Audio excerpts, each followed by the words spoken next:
What's up, guys? I got a response video for you. So this is a response to Altar of Madness. He did a video like 2 months ago where the topic was 10 bands that have never done a shitty record. I thought this was a cool idea for a video, so fuck it. What we're listening to, first of all, if you can hear it. Flesh Crawl, Descend to the Episode. They almost made the list, but I'm not really sure why I didn't include them. But I felt like it was appropriate to listen to a band that should have made the list, but yeah. Probably my favorite, though it's hard to pick. If you know Flesh Crawl, you know their first 3 records sound like a completely different band with each record. This one's kind of like old school Finnish sounding. The next one's kind of like Carcass, and then the third album on they went total Swedish, but yeah. Definitely my favorite death metal band from Germany. But I'm sure most of you know that record anyway.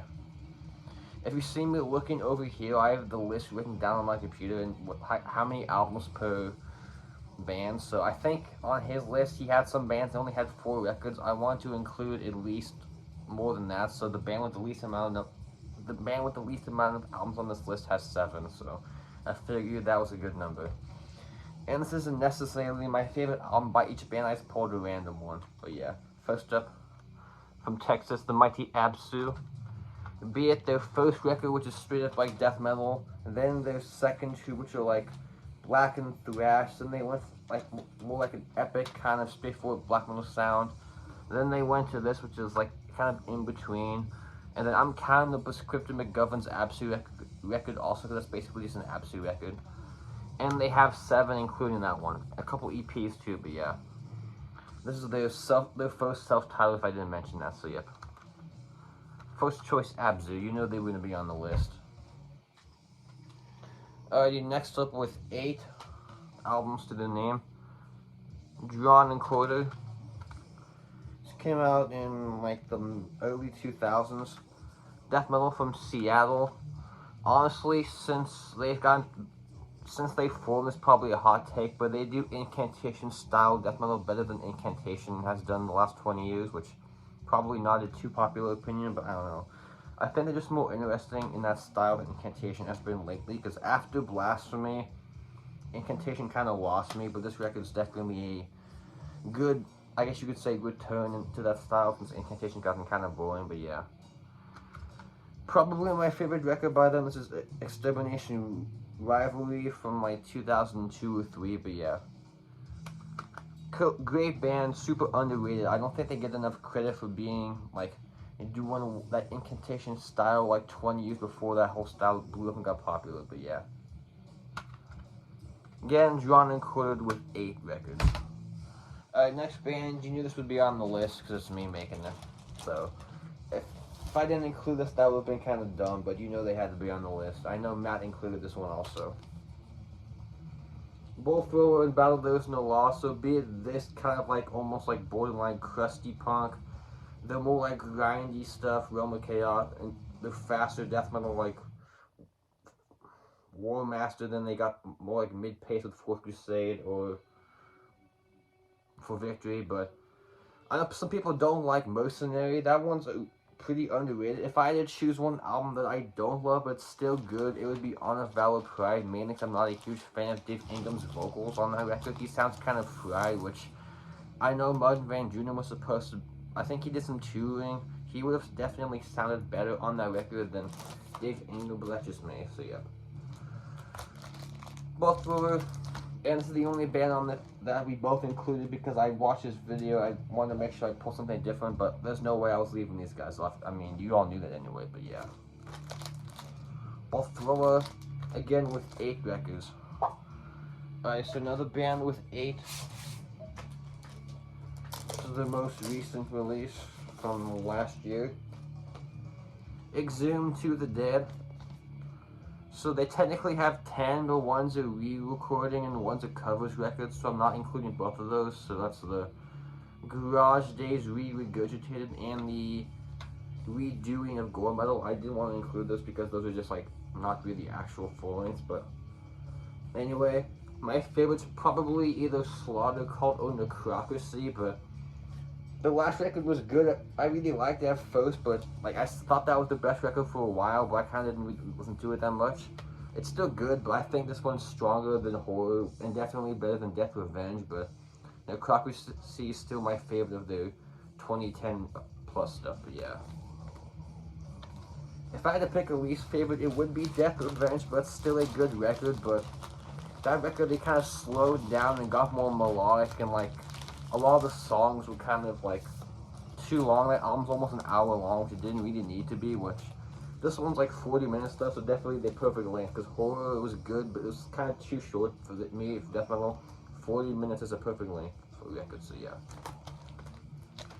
Awesome put that through Relapse like all this stuff last year. So yeah. Exhumed, another band with 8. Alrighty, last band with 8. I didn't realize how many albums band I picked with 8 records. So I mentioned this band in my, I think, last vinyl collection video, or it was the one before it. Hour of Penance, Pageantry for Martyrs. Definitely another underrated band like Drawn and Quarter, but they were on the more like technical, brutal side. So think of like early Suffocation, early Nile with a little bit of like Steve Tucker, Morbid Angel thrown in there, especially Celebrating Collective Terror, track number 4.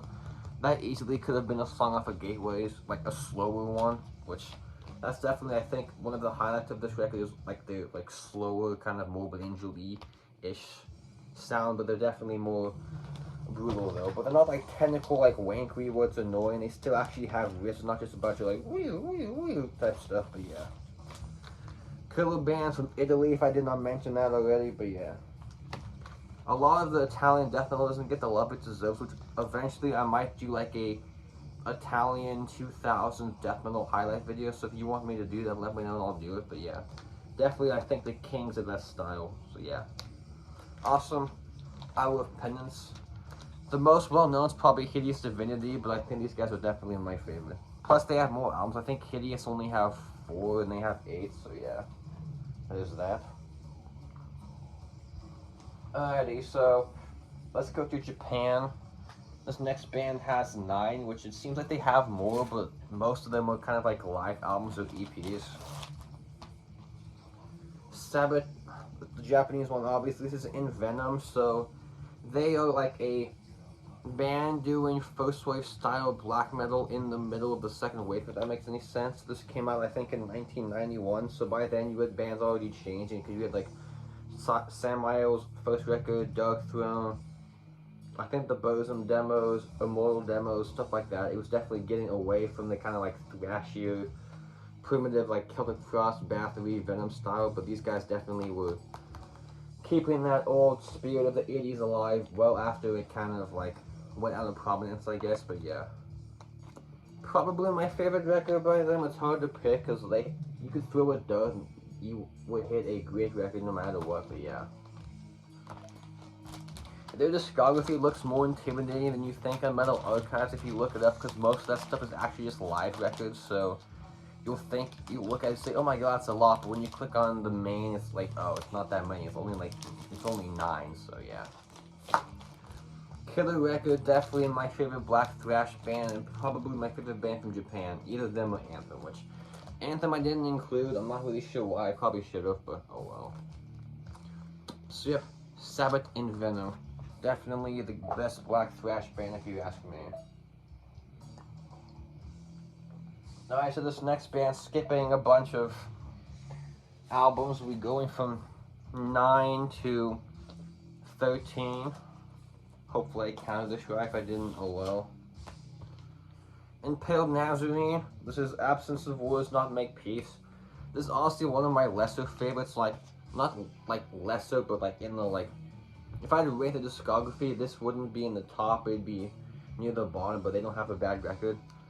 Favorites probably Ugra Karma or Nahil, that's probably another favorite, but yeah.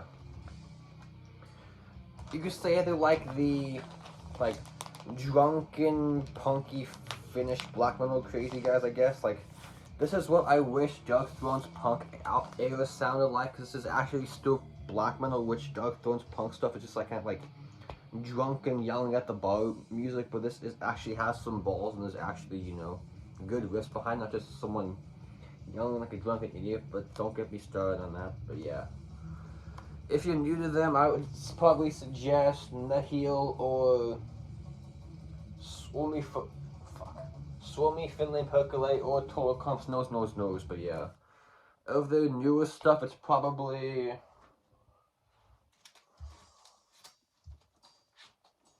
new is like 2004, so definitely my favorite of the 2000 material. This is Purple Finlandia, but even their last record was phenomenal too. Definitely, I'd say better than. I would say probably the best since Purple Finlandia, because I think they did 3 albums in between those two. But yeah, killer band. Hope I get to see them live someday. I know they played Metal Thread Fest in Chicago, but I didn't go to that, obviously, but oh well. US tour would be nice, but I kind of doubt that, so if I go to overseas someday, I'll probably see them there, so yeah, check it out. Impaled Nazarene. Absence of War does not make peace. If I didn't say, they have 13 albums. Alright, so another band that has 13, let's go to Florida this time. Malevolent Creation, this is in Cold Blood. Definitely in my top 5 favorites. Those is slightly different. It's more like kind of like mid-pace, which their first 3 records were definitely a lot faster. This is, I would say, has more in common with like Baphomet from New York than say like Morbid Angel or Deicide, which their first 3 records were definitely more in the like Deicide and Morbid Angel vein. But yeah, they've changed singers a good amount. They've had like 3-4 different singers on the band, but no matter who they have, be it Brett Hoffman, Kyle, or some other guys, they definitely didn't lose their step. Which, if you're a fan of this era, I suggest you to check out. Where are you?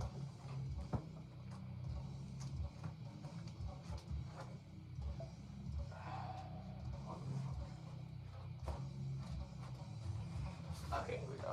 If you're a fan of this era of Malevolent Creation, check out this band, Divine Empire Redemption. So this came out in like '99. This has 3 of the 5 guys that were on this album. It doesn't have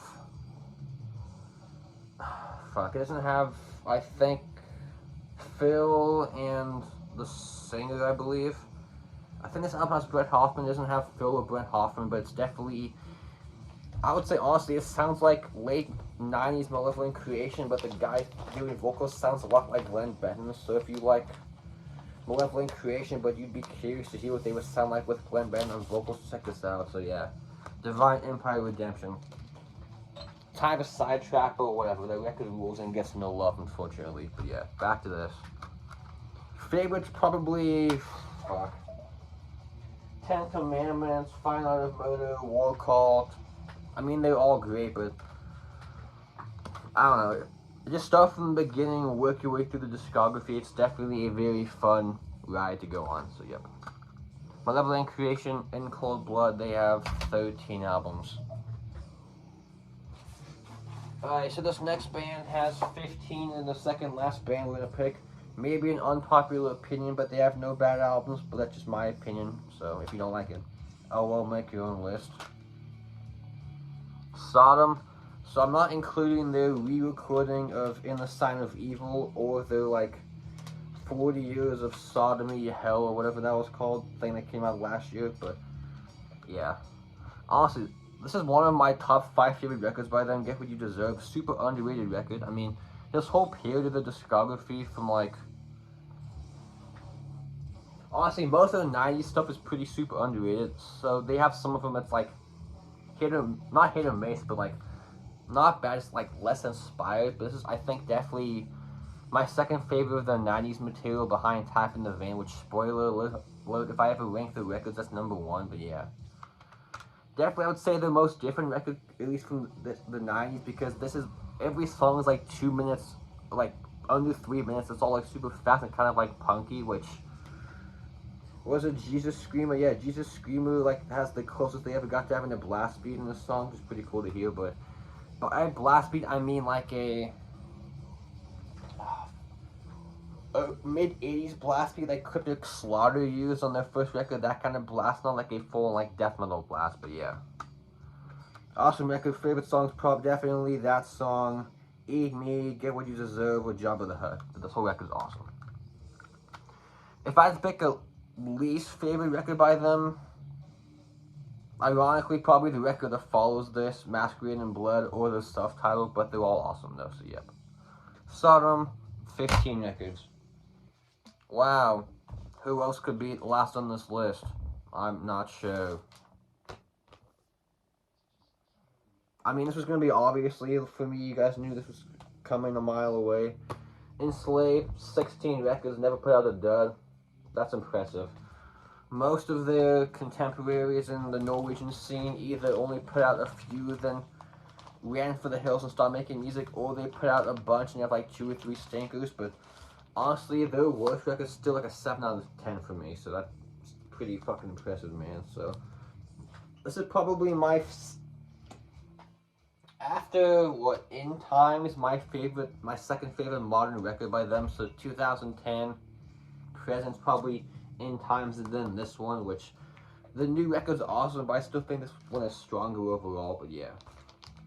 Be it the super, like, early kind of raw black metal stuff, the Viking era, more atmospheric stuff, the proggy stuff, the kind of weird psychedelic stuff, it's all fucking amazing, so yeah. Enslaved with the #1 spot, at least for today, 16 records, and if you didn't see this coming, welcome to my channel, I guess. You probably haven't been watching me for very long, but oh well. That's it, so link to Matt's video down below, obviously, so check that shit out.